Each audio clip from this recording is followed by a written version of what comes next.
नमस्कार, आपण पाहतात BK अभिलाष यूट्यूब चॅनल. मागील वर्षामध्ये आपण सिंगल फेज सप्लाय याबद्दल माहिती पाहिली होती अल्टरनेटिंग करंट या पाठामध्ये. आणि त्यामध्ये आपण पाहिलं की सिंगल फेज सप्लायमध्ये फेज आणि न्यूट्रल सप्लाय असतो. फेज आणि न्यूट्रल सप्लाय आणि इकडे लोड दिलेला असतो. मग सिंगल फेजमध्ये आपण पाहतो, सिंगल फेजवरती चालणारे जे उपकरणं आहेत, ट्यूब असेल, घरामध्ये जे काही उपकरणं असतील, फॅन आहे, तर डोमेस्टिकमध्ये सिंगल फेज सप्लाय आपण वापरतो. परंतु त्याचप्रमाणे इंडस्ट्रीमध्ये वेगवेगळ्या मोठ्या मोठ्या मोटर्स असतात.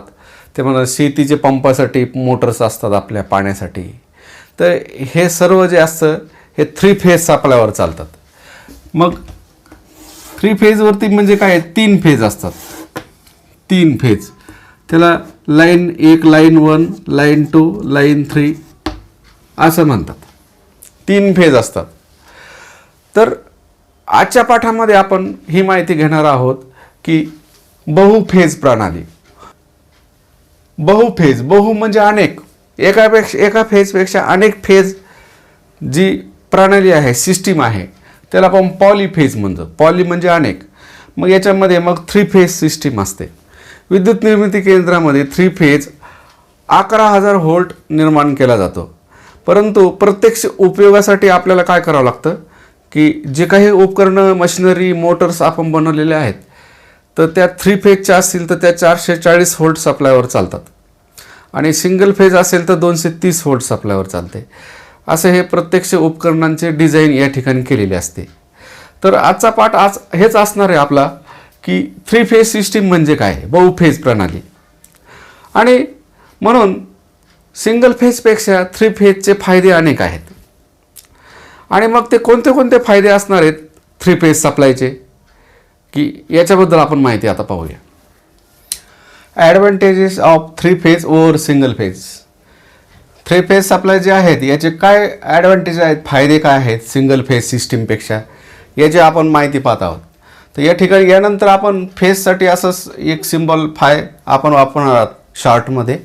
म्हणजे आपण त्याला 3 फेज, सिंगल फेज असं संबोधणार आहोत. मग याच्यामध्ये आपण तुलना करणार आहोत की पहिला आपण पॉईंट बघूया, आउटपुट.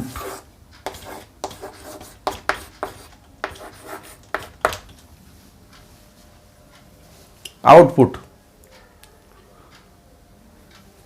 याच्यामध्ये 3 फेज ज्या मशिनरी असतात त्यांचं आउटपुट हे सिंगल फेज मशिनरीपेक्षा अतिउत्तम आपल्याला मिळतं. आणि म्हणून आउटपुट पहिला पॉईंट आहे. त्यानंतरचा पॉईंट असणार आहे, सिंगल फेज सिस्टीममध्ये आपल्याला बदलते चुंबकीय क्षेत्र मिळते. 3 फेजमध्ये आपल्याला फिरते चुंबकीय क्षेत्र मिळते.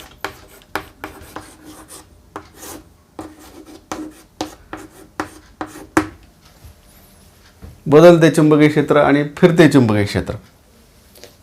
त्यानंतरचा पॉईंट असणार आहे आपला सेल्फ स्टार्ट.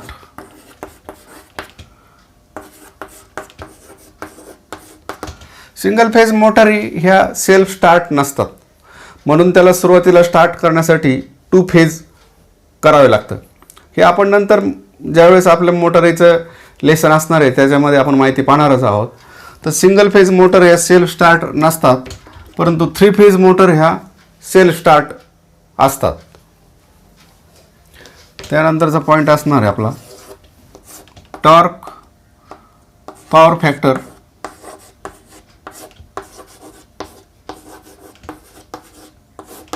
आणि कार्यक्षमता, इफिशियन्सी. तर सिंगल फेज मोटरचा जे काही टॉर्क असणार आहे, पॉवर फॅक्टर जो आहे आणि कार्यक्षमता हे 3 फेज मोटरपेक्षा कमी असते. आणि 3 फेज मोटरची टॉर्क आणि पॉवर फॅक्टर आणि कार्यक्षमता आपल्याला चांगल्या प्रकारे मिळते. म्हणून 3 फेज मोटर आपल्याला जास्त प्रमाणामध्ये इंडस्ट्रीमध्ये वापरलेल्या दिसून येतात. त्यानंतरचा पॉईंट आहे ट्रान्समिशन.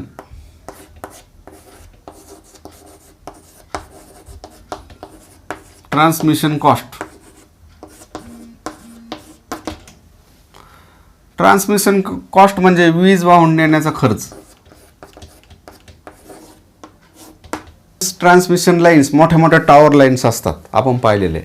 मग त्या टॉवर लाईन त्याच्यामध्ये विद्युत निर्मिती केंद्रापासून आपल्याला ज्या ठिकाणी आपलं लोड आहे, मोठे मोठे शहरं असतात, MIDC किंवा आपले इंडस्ट्रियल एरिया असेल तर त्या ठिकाणी आपल्याला वीज वाहून न्यावी लागते. तर सिंगल फेज जी सिस्टीम असेल तर त्याचा आपल्याला खर्च हा जास्त येतो वीज वाहून नेण्याचा, ट्रान्समिशन खर्च. आणि त्याच्या तुलनेमध्ये सिंगल फेजच्या तुलनेमध्ये 3 फेज ट्रान्समिशन लाईन ज्या असतात किंवा त्याचा जो खर्च आहे वीज वाहून नेण्याचा मध्ये कमी येत असतो. आणि त्यानंतरचा पॉईंट आहे आपला फेज व्होल्टेज आणि लाईन व्होल्टेज. या ठिकाणी लाईन व्होल्टेज, फेज व्होल्टेज म्हणजे काय आपण बघूया. तर याच्यामध्ये 3 फेज सिस्टीममध्ये 3 फेज 3 वायर सिस्टीम असते. म्हणजे याच्यामध्ये लाईन 1, लाईन 2, लाईन 3 हे सप्लाय लाईन्स असतात. लोडला आपण त्याला RYB असं म्हणत असतो. लोड ज्या ठिकाणी देतो त्या ठिकाणी 3 फेज 3 वायर सिस्टीममध्ये. तर लाईन व्होल्टेज या ठिकाणी, लाईन व्होल्टेज म्हणजे काय, कोणत्याही 2 फेजमधलं व्होल्टेज, जसे 3 फेज आता 1 2 3 याच्यामध्ये जे काही व्होल्टेज मिळणार आहे हे याला आपण लाईन व्होल्टेज म्हणणार. आणि फेज व्होल्टेज म्हणजे काय, तर 3 फेज सिस्टीममध्ये 3 फेज 4 वायर सिस्टीम असते. L1 L2 L3 आणि न्यूट्रल या ठिकाणी न्यूट्रल असते. आणि कोणतीही एक फेज आणि न्यूट्रल याच्यामध्ये आपल्याला 240 व्होल्ट सप्लाय मिळतो. म्हणून 3 फेज सप्लायमध्ये आपल्याला 2 प्रकारचे व्होल्टेज मिळतात. तर याला 240 व्होल्ट, याला फेज व्होल्टेज म्हणणार आपण, VPH फेज व्होल्टेज. आणि याला म्हणणार line voltage, VL line voltage म्हणणार. 415 किंवा 440 व्होल्ट असं म्हणू शकतो. म्हणून अशा प्रकारे सिंगल फेजमध्ये एकच व्होल्टेज मिळते आणि 3 फेजमध्ये आपल्याला 2 प्रकारचे व्होल्टेज मिळतात. हा एक पॉईंट आहे. त्यानंतरचा पॉईंट असणार आहे पॉवर फॅक्टर. तर पॉवरचं सूत्र आपल्याला माहिती आहे. पॉवर म्हणजे काय आहे की पॉवर म्हणजे VI power factor cos phi. Voltage गुणले करंट गुणले पॉवर फॅक्टर हे AC सप्लायचे पॉवरचं एक सूत्र आहे. आणि याच्यामध्ये पॉवर फॅक्टर हा फार महत्त्वाचा घटक आहे.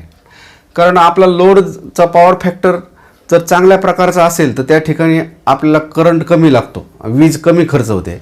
आणि जर पॉवर फॅक्टर जर लॅगिंग जास्त जर कोण असेल व्होल्टेज आणि करंटमध्ये तर त्या ठिकाणी काय होतं, जसं इंडक्टिव्ह लोड आहे, मोटर असतील, ट्रान्सफॉर्मर आहे त्या ठिकाणी, तर त्या ठिकाणी काय होतं की पॉवर फॅक्टर आपला कमी होतो आणि त्यामुळे वीज जास्त खर्च येते, वीज बिल जास्त येते. तर हे पॉवर फॅक्टरचं महत्त्व आहे. तर 3 फेज सिस्टीममध्ये पॉवर फॅक्टर हा चांगल्या प्रकारे मिळतो आपल्याला सिंगल फेजपेक्षा. त्यानंतरचा पॉईंट आहे लॉसेस आहे. या ठिकाणी सिंगल फेज मोटर असतील, 3 फेज मोटर असतील, याच्यामध्ये लॉसेस होतात. तर कोणते लॉसेस होतात, तर एक I वर्ग R एक लॉस होतो, याच्यामुळे उष्णता निर्माण होते. तर हे जे लॉसेस आहेत I वर्ग R लॉसेस किंवा व्होल्टेज ड्रॉप होतो, जे काही वाइंडिंगचं रेजिस्टन्स असेल गुणले करंट, तर याला व्होल्टेज ड्रॉप म्हणतात. तर हे व्होल्टेज ड्रॉप आणि हे जे लॉसेस आहेत हे 3 फेज मोटर्स किंवा मशिनरीमध्ये कमी होतात सिंगल फेजच्या तुलनेमध्ये. हा एक फायदा आहे त्याचा. त्यानंतर HP किंवा अश्वशक्ती हा आपला पॉईंट आहे. तर आपण यापूर्वी बघत होतो की विदेशामध्ये हे घोडे वापरायचे असायचे, टांग्यांना घोडे वापरायचे, घोड्यांकडून कामं करून घेत असायचे. आणि म्हणून एका घोड्याची किती शक्ती आहे त्याची तुलना आपण मशिनरीशी मोटरशी केलेली असते. आणि म्हणून मोटरला 1 HP ची मोटर, 2 HP, 3 HP, 5, 10 असे त्याचे हॉर्स पॉवर HP म्हणून लिहिलेलं असतं की त्या मोटरकडे किती पॉवर आहे त्याच्यामध्ये. तर सिंगल फेजच्या मोटरी आपल्याला जास्त अश्वशक्तीच्या, जास्त पॉवरच्या निर्माण करता येत नाहीत. परंतु 3 फेज मोटरी आपण पाहतो की इंडस्ट्रीमध्ये जास्त प्रमाणामध्ये याचा वापर केलेला असतो आणि म्हणून जास्त अश्वशक्तीच्या, जास्त हॉर्स पॉवरच्या आपल्याला बनवता येतात आणि जास्त लोड त्या ठिकाणी आपल्याला त्याच्यावरती देता येतो. आणि म्हणून 3 फेज जे मशिनरी आहेत हे जास्त अश्वशक्तीच्या आपल्याला बनवता येतात. त्यानंतरचा आपला पॉईंट असणार आहे समांतर जोडणी, अल्टरनेटरची समांतर जोडणी. विद्युत निर्मिती केंद्रामध्ये जे काही जनरेटर असतात तर त्याला आपण AC विद्युत निर्माण करणाऱ्या जनरेटरला आपण अल्टरनेटर असं म्हणतो. जसं मागच्या धड्यामध्ये पाहिलं आपण DC विद्युत निर्माण करणाऱ्या जनरेटरला DC जनरेटर म्हणत असायचं. तशाचप्रमाणे AC विद्युत निर्मिती केंद्रामध्ये जे जनरेटर असतं त्याला अल्टरनेटर म्हणतात. आणि त्या अल्टरनेटरची समांतर जोडणी ही 3 फेजमध्ये चांगल्या प्रकारे उत्तम प्रकारे आपल्याला करता येते आणि सिंगल फेजपेक्षा 3 फेज चांगल्या प्रकारे करता येते.